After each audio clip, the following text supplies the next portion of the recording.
Hello, hello, hello. Good morning. And if it's morning when you're watching this, and welcome to Straight No Chaser with Dr. Julius Bailey. You've been here enough times to know that I am Dr. Julius Bailey. One day, though, who knows? You might have a guest host that day.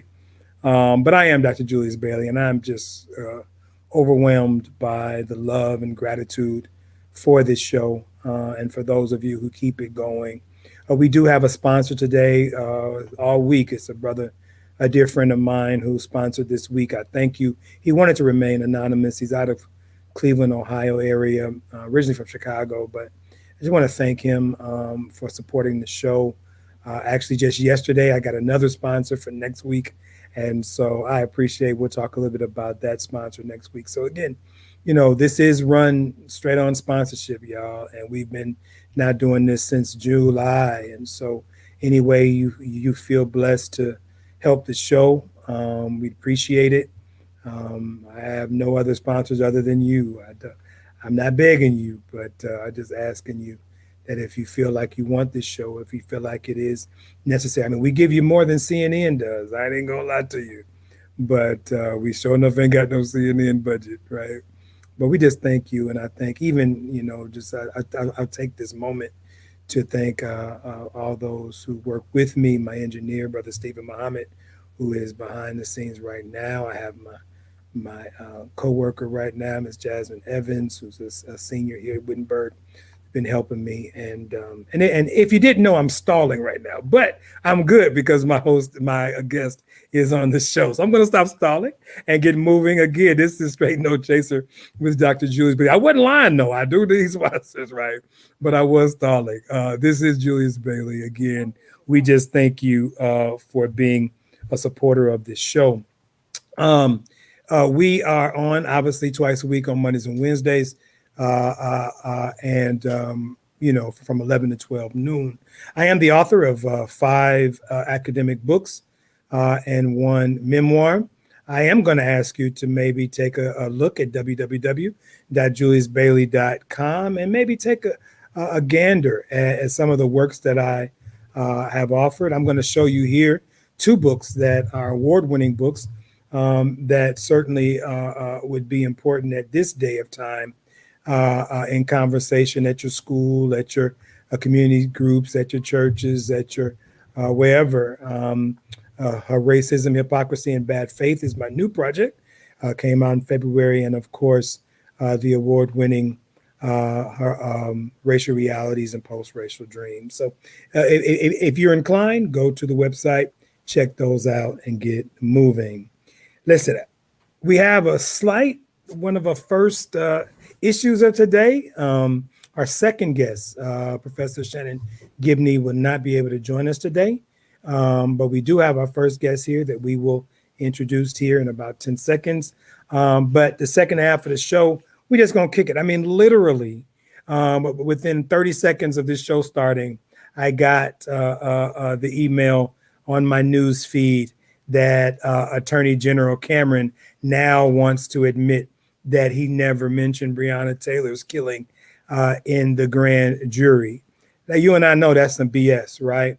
And we know that he should have said that last week. He shouldn't even have come to the public doing it. But we're not going to talk about that now. But in 20 minutes, call your friends, call your cousins. We're going to go in on Cameron. We're going to go in on Kentucky. We're going to go in on Trump's mess last night. We're going to go in on all that for the 30 minutes that we have after this, our first guest. And our first guest is our brother, Dr. Andre Johnson. Those of you who know me know that I'm blessed to have wonderful people who I've come across in my academic life, who I like to laud and like to bring to you. Dr. Johnson is the Associate Professor of Rhetoric and Media Studies at the University of Memphis. He also, the department, I guess, deals with intercultural communications and rhetoric as well. He teaches classes like African American Public Address, her religion and rhetoric, and a lot of classes like that, media studies. He is in his 6th volume, I believe, of 7, working on the sort of the archival work of Henry McNeil Turner through Mellon Press. And I think the 7th volume comes out in 2021. So we're excited about that. He has a lot of stuff that he gets involved in, right? He's a pastor. Let's just be real. We got a pastor on the show, which is a reason I don't have my alcohol today, right? We got to respect our pastor here. He is a pastor of Gifts of Life Ministries there in Memphis. He is the author of many books, including one we're going to give away today, which is this one right here. Check it out, right? One of the 2 we can give away today, which is The Struggle Over Black Lives Matter and All Lives Matter. Ladies and gentlemen of Straight No Chaser, will you help me welcome to the show the doctor, the esteemed Dr. Andre Johnson. How you doing, brother? I am doing well, my brother. And you, hey, listen, you could have had the No Chaser on the program. I might not have partaken this morning because right. I'm leaving here right after this talk, after our conversation. You did make mention that I am a pastor, and sadly, I have to do some pastoral duties this morning. I'm eulogizing one of the mothers of the church today. It's a heavy day for us here at G Life, but we are going to just keep pressing on and holding on to God's unchanging hand. So yes, I want to thank you, my brother, for inviting me. I've been following No Chaser for a while now, and great shows, great interviews, great guests, and just to have me being one of those guests. I don't want to bring the show down, but if I can just keep it just like on the level, I know that's right. All right, because you've had some top-notch guests on here, and just to be associated with you and all of the folk and then to be a part of this is just an honor and a privilege. So thank you again, my brother, for inviting me to this wonderful show and much needed show, by the way. Yes. No, I thank you for that. So let's talk. I mean, you talked about Memphis. Let's talk about you a little bit. I know we only have, a short time because you have to, do your duties. But let's talk about you a little bit. Did you grow up in Memphis? I did. I was born and raised right here in Memphis, Tennessee. Went to school right here in Memphis, Tennessee. Went off to college at UT Martin. Came back, did work. And then God stopped messing with me with a call. And after running for several years, I finally accepted the call, came to Memphis Theological Seminary, where I am right now, with this, with you in the show. Came to Memphis Theological Seminary and was introduced to scholarship. I was introduced to, the Bible and theology in different ways. And I had a great mentor here by the name of the Reverend Dr. Barbara Holmes, who was the very first one to ever tell me that she thought that I could do PhD work. I did not, that was not a plan. That was not something in the cards for me. I just thought I was just going, if I did anything, I was going to do a D-Man after I finished my MDiv and be in the church and serve in that capacity. But and then once I graduated, looking at those different types of PhD programs, I decided to stay right here in Memphis because we just planted Gifts of Life Ministries about a year before I started my PhD program. And it was one of the best decisions I probably ever made outside of marrying Lisa Jones Johnson now. I know that's my wife, but it was one of the best decisions I ever made because it just opened the door up for me in so many different ways. So I've been blessed to be able to say that I was born here. And before I even got really on the job market, there were opportunities for me to reside right here in Memphis, Tennessee. So I am thankful for that. No, that's wonderful. That's a wonderful testimony to the great and culturally rich Memphis, Tennessee.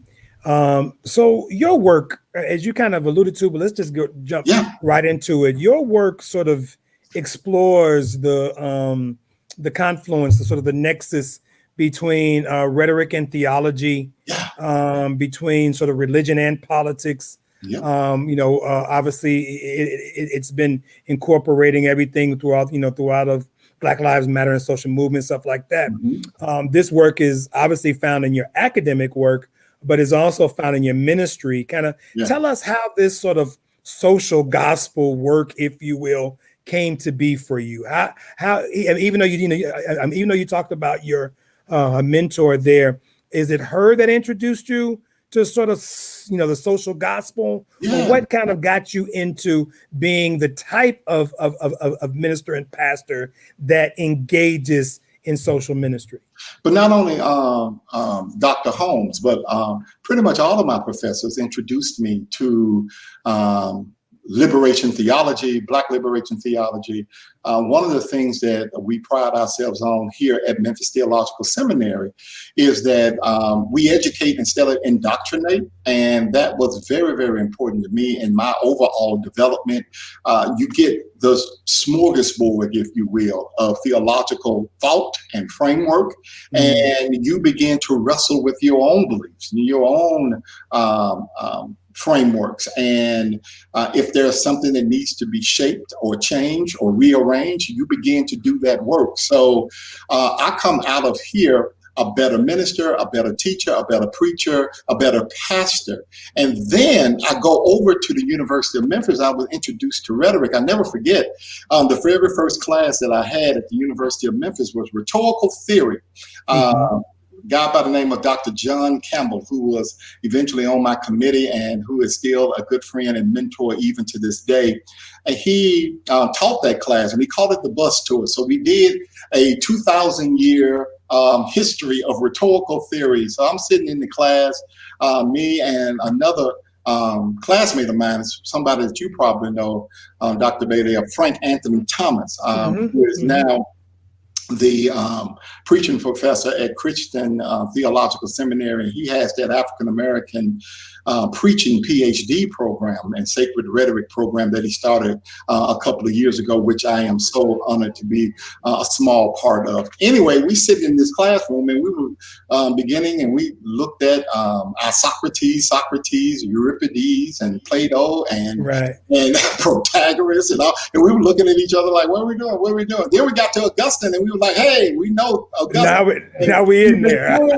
To understand that religion itself, religion, theology, biblical language is a discourse in and of itself that merits rhetorical study and attention. And when that opened up for me in my rhetorical criticism class a little bit later on, when I began to learn about close textual analysis, that reminded me of our exegetical papers that we had to do in seminary. So I kind of merged all of that together, and it became this kind of framework that I am pretty much, I think, known for right now. I study at the intersection of rhetoric, race, and religion. And I study how God is, or the sacred, I like to say, is performed and articulated in the public arena.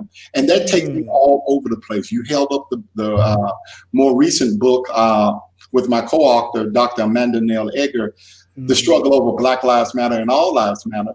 But it takes me to the 19th century bishop, right, of Henry McNeil Turner. The new book is being released in November. I'm excited about that. No Future in This Country, the prophetic pessimism of Bishop Henry McNeil Turner. That's a follow-up from For the Forgotten Prophet. Forgotten Prophet. That was published back in 2012. So I'm 19th century rhetorical historian dealing with Black church in the 19th century. But I'm also social movements. I'm also Black Lives Matter. I'm also political rhetoric. Studying. One of my last pieces was a rhetorical analysis of Donald Trump's rhetoric during the campaign in 2016. So the research lends me with an eclectic research agenda, and it takes me all over the space and place. So No, that's true. That's true. religion, and once we understand religion, this is what I tell my students, once you can grasp your head around the fact that religion is a discourse that can be studied and analyzed and held up or critiqued, then half the battle is already won, because you can now go into and then start to re-examine your own theological presuppositions and so on and so forth. No, that's real. That's rich. And I certainly want to one day bring you back on so we can have some ancient philosophy conversation. I know that's you, man. That's no, that's right up my alley. Right now, actually, I'm teaching ancient philosophy. And so we're actually just getting out of Socrates, and we're going to get into a little bit soon. We'll be getting into Augustine and Aquinas. And so I'm excited about it. Actually, and I don't want to take too much time, but I do want to say this. Actually, I am teaching in the spring a Christian existentialism course where we're going to deal with a little bit of Niebuhr, Kierkegaard. You'll get some Kierkegaard in there. Yeah, you know that. You know I got to, man. My whole life is about fear and trembling. But no, man. But look, no, for real. So I first heard and you mentioned how your first major piece. I first heard of Bishop McNeil Turner, Henry McNeil Turner, from my Baptist preacher of a grandfather back when I was in high school, and he used to talk about how he left Mississippi early because he wanted to get out of Chula, Mississippi, to sort of to move up north, but he knew the only way he could, because he was uneducated, his family was uneducated, was to join the army. And so he lied about his age, got into the army early. And then he used to tell the story how when he first got there and they were practicing with guns, he was scared of guns, right? And so he said he didn't want to play with guns. So he immediately told them that he was a preacher. And he told them that I'm a preacher and I want to be a chaplain. And so he used to tell the story about Henry McNeil Turner, because he didn't even know what a chaplain was in the army until he knew about Henry McNeil Turner and his chaplaincy under Abraham Lincoln, right? And so we know that's the story of McNeil Turner. So, but we also know, let me get right into your work. So Henry McNeil Turner is situated, I think, somewhere between sort of abolitionist work, right? And a sort of a Pan-Africanist work of sort as well. Do you think that's a fair characterization of him? No, it's fair, and it can be expanded as well too.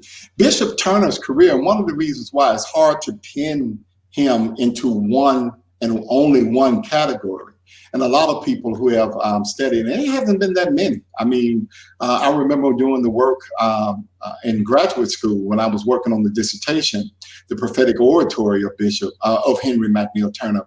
I used to be able to, by rote memorization, cite all of the research that was done wholly and separate on Bishop Turner, because it wasn't that much. So, but now a couple of more people have come about, and it's really hard now to pinpoint him, because his career lasted over, Dr. Bailey, 61 years. So if you look at antebellum period, he's very much a preacher, a traveling itinerant preacher in the Southern Methodist Church during the late 1850s, right before the Civil War.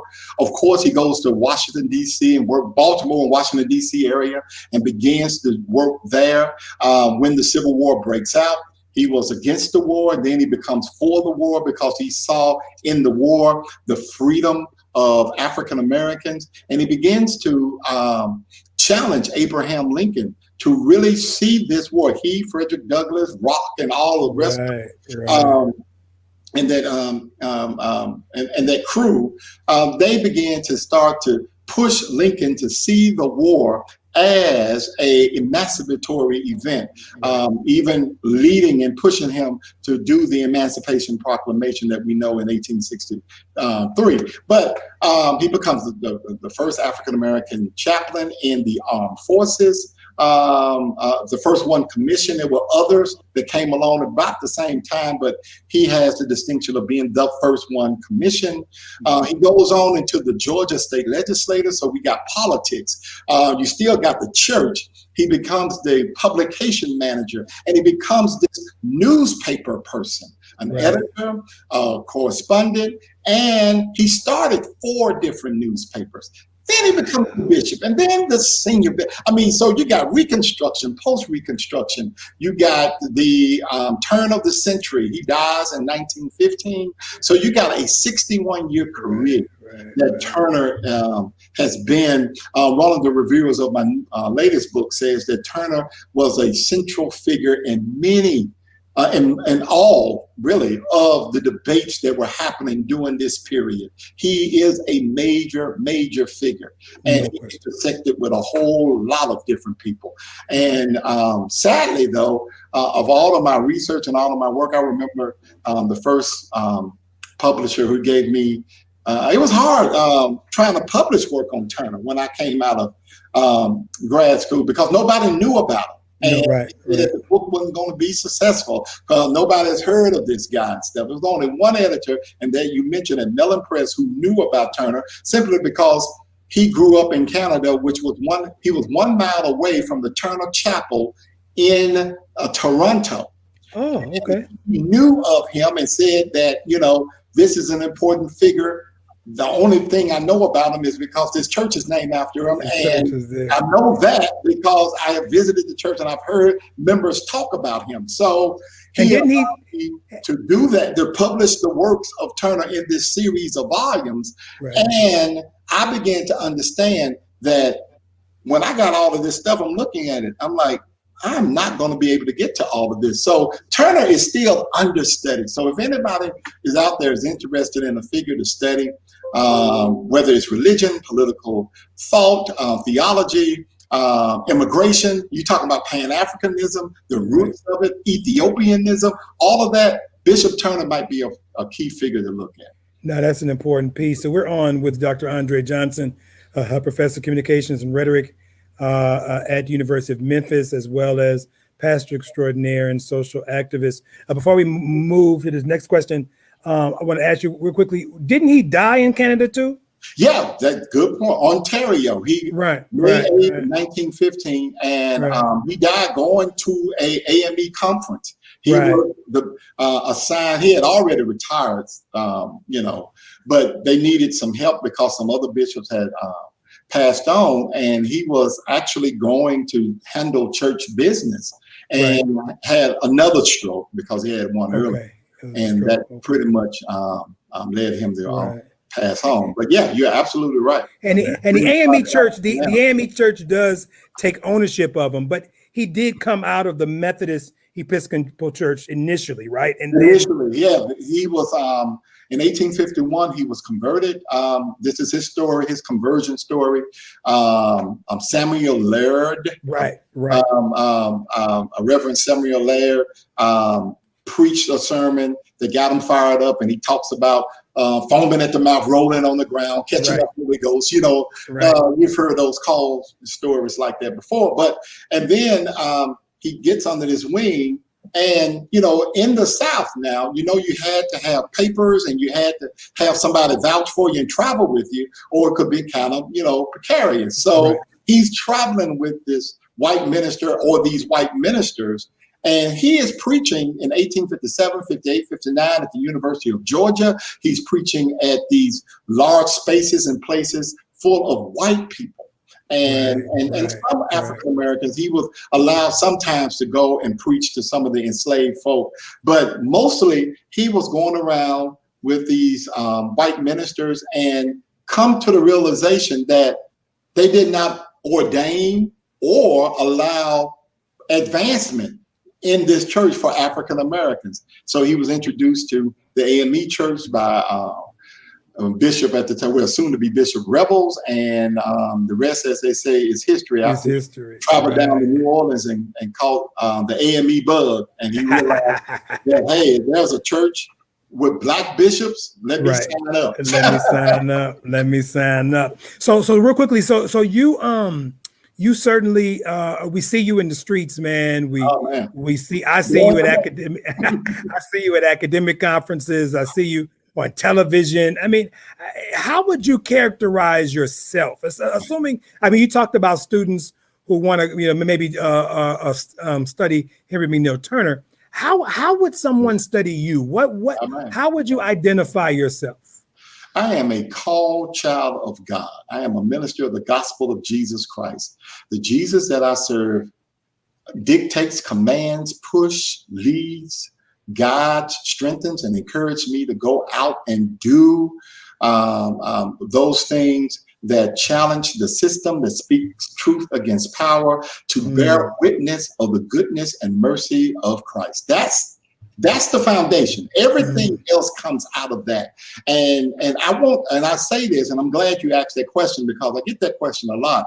And I want everybody to understand all of this come out of my sense of call, my sense of ministry, everything else. And it's out of that I try to fit everything under this umbrella. So even when I decide to do certain things, I try to pray about it, and I try to discern, and I try to listen for the voice or the move of the Spirit, if you will. And I try to discern if this is something I should do. And if it is, I do it. If it's not, then I can say no. And the power in saying no, and the power of understanding your call is the power to be able to say yes or no. So that's the way that I will start. Now, everything else comes out of that. Today at 4:00 Central Standard Time, for instance, we will stand at the corner of Union and McLean today, as we have been doing for the past 3 or 4 Wednesdays since we started, bearing witness for the family of Purvis Payne. We are seeking justice for Purvis Payne. He's a brother that's been on death row for 33 plus years. He has consistently maintained his innocence. We received a couple of weeks ago a small victory in that the Judge Paula Skane, said to the DA, they had to test the DNA on the remaining evidence, that this is so important because his execution date is December 3rd, and they want to make sure that, if we have DNA and we can do the DNA, why not do it? So we did get that, but we're looking for a move from the governor now, clemency and all of that. But where do I fit in that?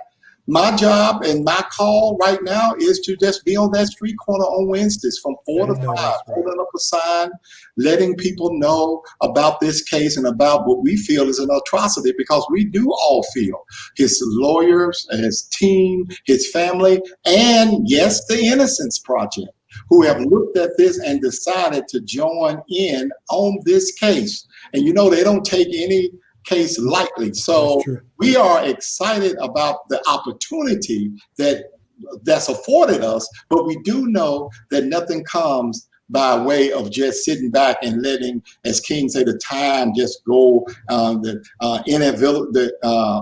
just passes on. No. We need to stand up and we need to bear witness. And that's just something that I truly believe in, that not only me, but all Christians should do, and all people of faith should do. Amen. No. So listen, we have been on with Dr. Andre Johnson. Man, I know you have to get away for a funeral now. So, but how can folk reach you on social media or your website or something like that?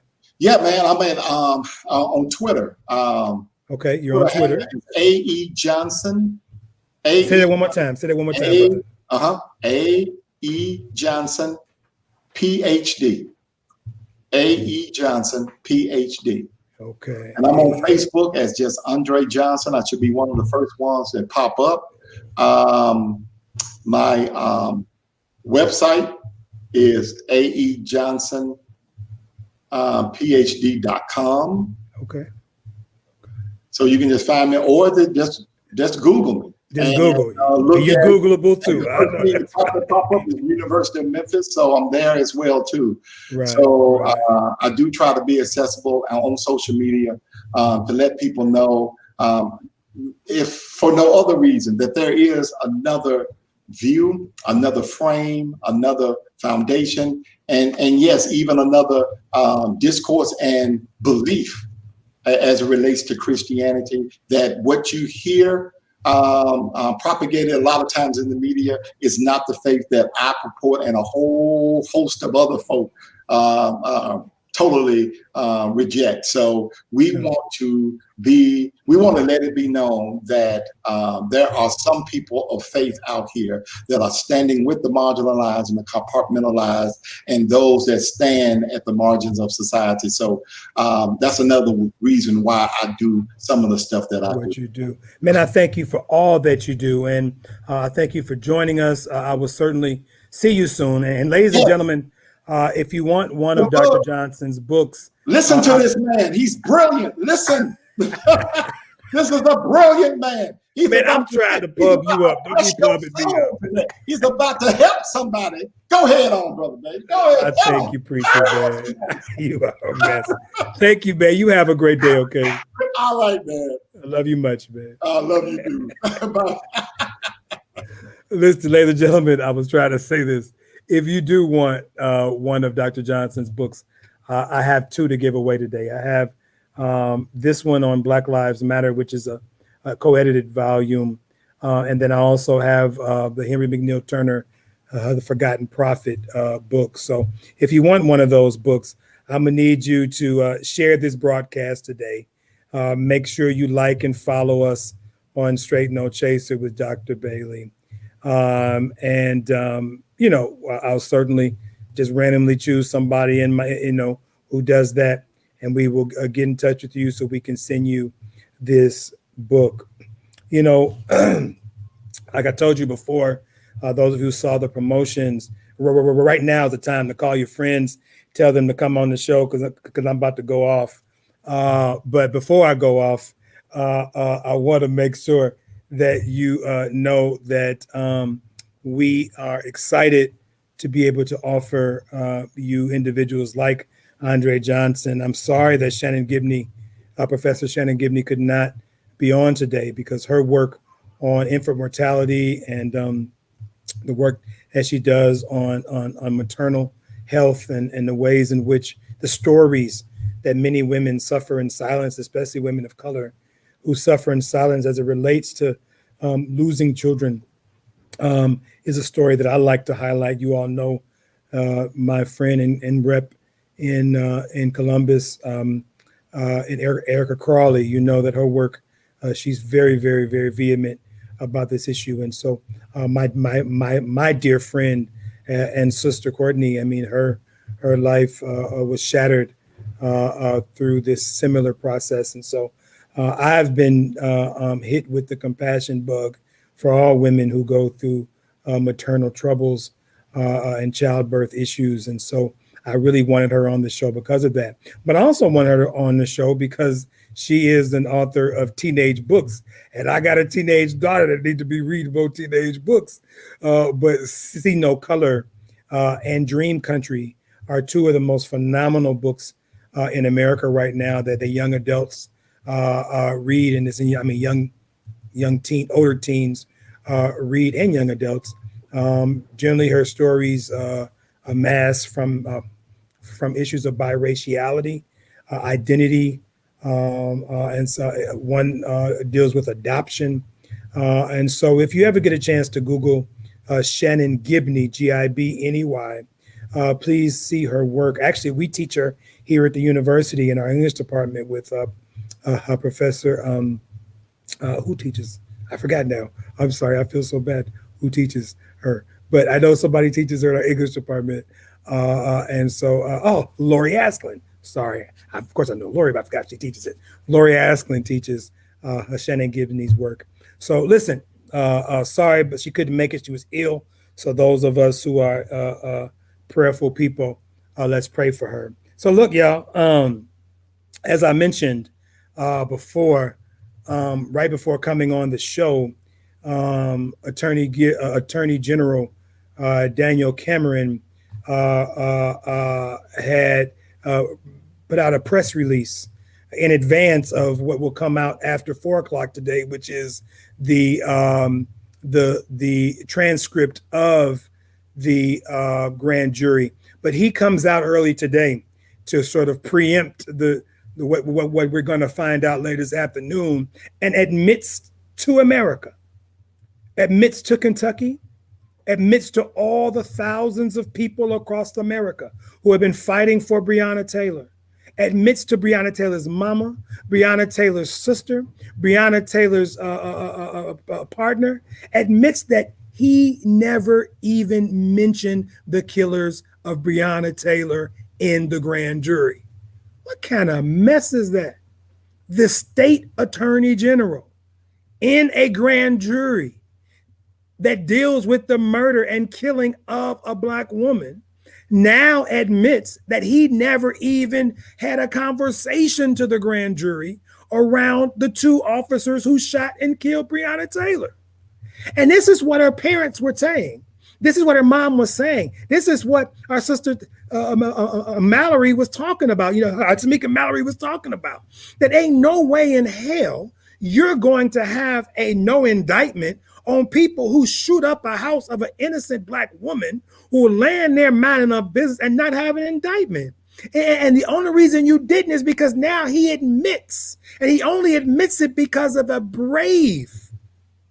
very brave, who we got to pray for that person's life. We don't even know if that person is male or female, but trust me, we have to pay for their life because that brave juror got a lawyer, sued the state of Kentucky, and said that person would be damned if they allow the state of Kentucky to blame that grand jury for the fact that they did not indict the officer who shot Breonna Taylor. That juror says the attorney general never mentioned it. The only thing they mentioned was the officer who shot into the other apartments. What kind of mess is that? And the same mess in Kentucky. Kentucky, you have a choice right now. You can't vote him out right now, but y'all can put pressure on him to resign. That's for damn sure. But who you know who you can vote out? You can vote out Mitch McConnell right now. He's up for election right now. He thinks he's uber powerful in the Senate. You can vote him out right now, right? That's your challenge. Stay in the streets, but be in the polls, right? Now, I'm mad about that because this is talking about somebody's life. That the attorney general said, the state is going to take up this issue so we won't have to worry about improprieties within the prison system. I mean, within the local law enforcement. And this Black man, put it out there, this Black man, attorney general. I don't give a damn who he married to. You love who you love. I ain't tripping about that. But this Black man with a Black mama and a Black daddy is going to go into a court system and not going to identify the death of a Black woman that got your streets enraged? So listen, I was already mad from last night's debacle of a debate. I was already mad about that and then to watch this. Then Mr. President, our president acting like a kindergartner last night was a complete embarrassment to yourself, an embarrassment to your family. You got your daughters out there. You got your wife. I don't even know if his wife was out there, but you got your daughters and your son out there. An embarrassment to our nation. Then our governor of Ohio. I got to keep it real. I almost want to take down the straight no chaser sign so my school won't get in trouble, but this is me talking. This had nothing to do with Wittenberg University, nothing to do with nobody other than Julius Bailey. Our governor gets on Twitter and had the nerve to tweet, "Good job, Mr. President." Our governor, after he put up 300 National Guardsmen to protect Case Western University? Who the hell gonna go to Case Western University and act a fool on a Tuesday night? But you're going to send out 300 National Guards to protect the president. Our governor. Good job, Mr. President. Good job at what, Mr. Governor? Your accolades and your antics prove that we need a major change in Ohio.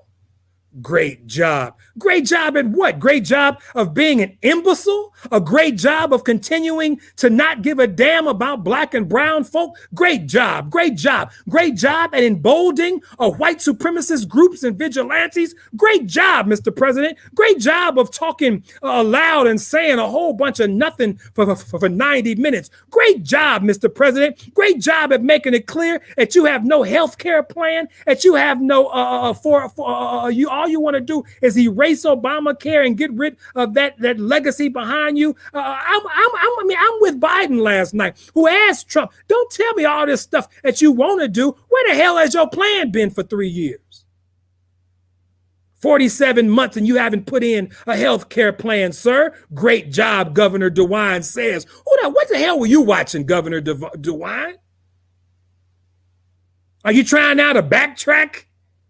Because all your Republican friends, now they want to impeach you because you're closing down the state, doing the right thing, I might say. But now you want to backtrack, Governor DeWine? Great job, Mr. President. Look, I mean, what are you talking about? COVID-19, the ill effects of that kind of stuff. Trump just has no plan. And I fundamentally believe that Biden missed an opportunity to remind Trump that it was the obstructionist Senate that failed to allow Obama to pass judicial appointments. You let Trump get off that jab at you, Biden, about I don't see how you and Obama can leave 100 judicial appointments and allow me to put forth 100 or 300 Republican jurists around the nation. Biden, you blew that, bro. And I'm with you. I got my Democrat blue. I'm voting for you. But you blew that, man. You remind him that it was that Mitch McConnell, his errand boy, his homie, his lapdog McConnell, who vowed to obstruct all of Obama's appointments and was pretty successful at it. Nevertheless, this is your choice, America. I'm frankly tired of y'all complaining. I'm tired of y'all tweeting. I'm tired of y'all crying. I'm tired of y'all mad. If y'all ain't gonna vote, what the hell are y'all mad about? 34 days until you can actually send a message to McConnell, send a message to Kentucky, send a message to DC. In South Carolina right now, you can vote Jamie Harrison in.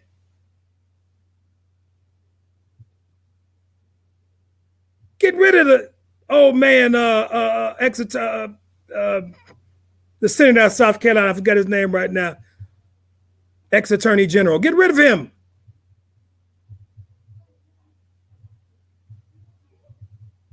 Get Mitch's tail out of there. Vote for Amy McGrath. I know you might not have thought I'm going to vote down ticket. You better vote down ticket. You should well be motivated, especially in Kentucky, to vote. North Carolina, you too. Raise up. North Carolina, raise up. You too can gain a seat by voting for brother Cal Cunningham. Or to beat Tom, whatever his name is. You too. So what are we going to do? In Ohio, what are we going to do, Ohio? What did DeWine say? Ohio is winnable for Trump. I'll be damned. And the only way it's going to stop him if you vote. Are you going to vote, Ohio? Desiree Timms is on her way to the U.S. Congress to join all those folks. Are you going to vote for Desiree Timms? As she tries to defeat Mike Turner, who's out here sounding also like a little kindergartner, trying to flail last minute mess upon the race with these crazy commercials, grasping for straws. All it takes is us to vote, Ohio. Desiree Timms, vote her in. Dayton and Trotwood and Cincinnati and all these areas that vote for her. Right before the phone, right before I didn't get a chance to answer the phone, but right before the show started, I had a call from the other sister, Vanessa Enoch. Her people called me. We got a chance to vote her into Congress too. She has a tough race, but you can change that. In the 8th Congressional District, you can change that. Here in Dayton, here in Springfield, my colleague, my sister, my friend, Cynthia Richards. If you're in Dayton, if you're in Enon, you in New Carlisle, and you ain't out here preparing to vote for Cynthia Richards to get Cal Kolar's behind on out of there,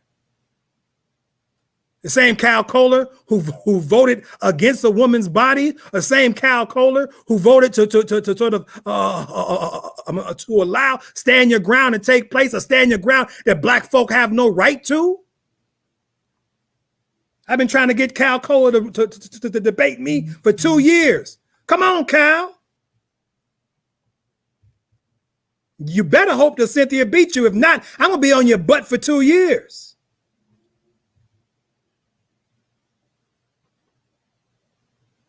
You got to vote, Ohio. Sheila Rice, our sister. We love Sheila. We love Sheila, but show her love by voting for Sheila in Springfield. Right now, you got to tweet. You got to tell somebody, stop talking about it and be about it.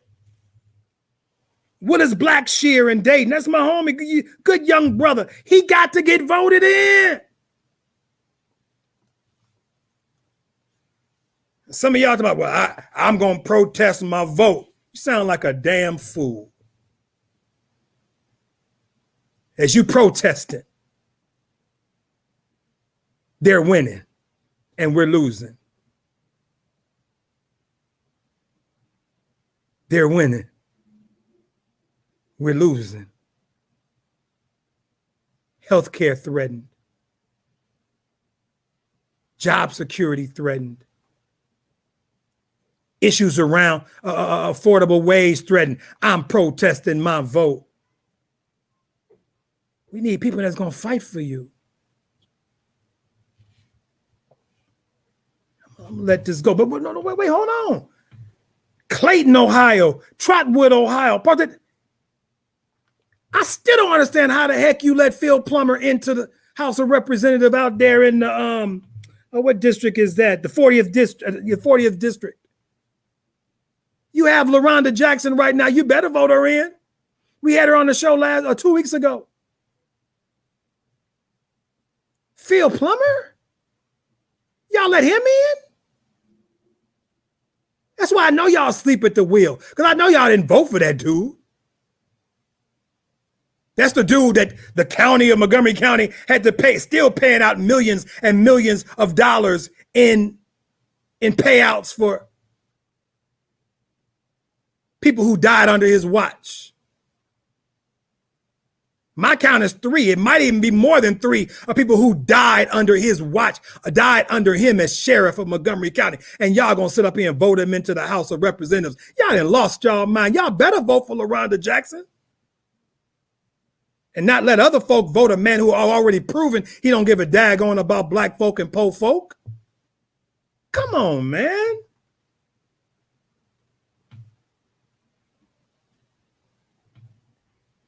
So look, Shannon, Gibney, we're a little short here on time, but I'm going to let you go just in case I say something crazy. But I just need you to vote, y'all. Take this thing seriously, y'all. A student emailed and texted me right before this. Dr. Bell, I hope you got a gun because it's about to be crazy out here. Students, 19, 20 years old, worried. And the most you can do is tweet something?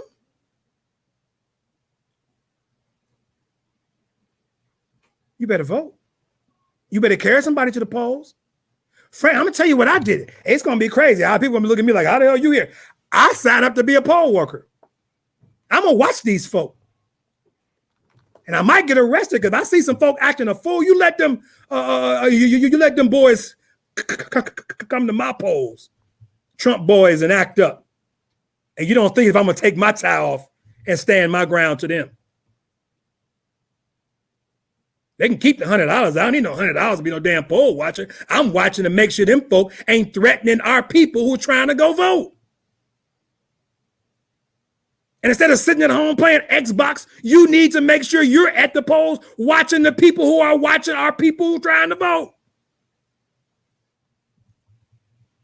You already know you can't trust law enforcement for this. Trump argued last night, I got all law enforcement, even in Ohio, they love me. But I'm ready to get arrested on election day. I got my bail money. If I see any of his boys, any of y'all try to threaten or intimidate voters in there at my poll booth, it's going to be on. It's on.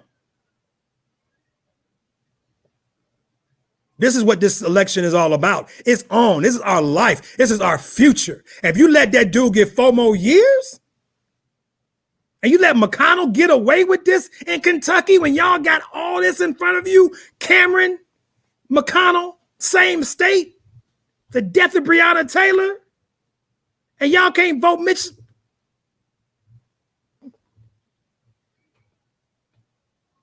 It's straight no chaser. Thank you for coming tonight. Next week, listen, next week we have some interesting shows.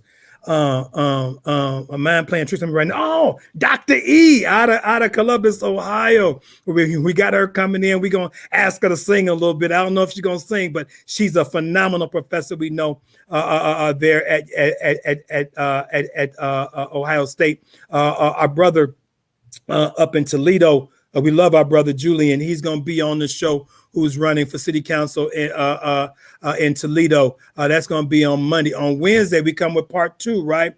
Part 2 of our law school series. We have one of the nation's top 100 Black lawyers in America, top litigators in America, is going to be on the show next week, Wednesday. I got a surprise for you. Shh, don't tell nobody. But Brittany Cooper is coming on the show October 14th, y'all. I know y'all love her. I know me and Brittany cool. I respect her. I love her for what she does. But I know y'all love her more. She's coming on the show. I'm excited for Brittany Cooper on the 14th.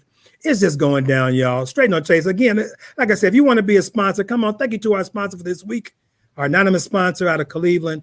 We thank you. You want to be a sponsor for this show? This is what we do. We bring you the news. We bring you entertainment. We bring you the culture. And we're bringing it to you for free. I ain't charging y'all $5 a month. I ain't charging y'all $2. I just want y'all to be educated. If I got to go broke doing it, I'm going to go broke doing it. But I thank all the sponsors who helped me.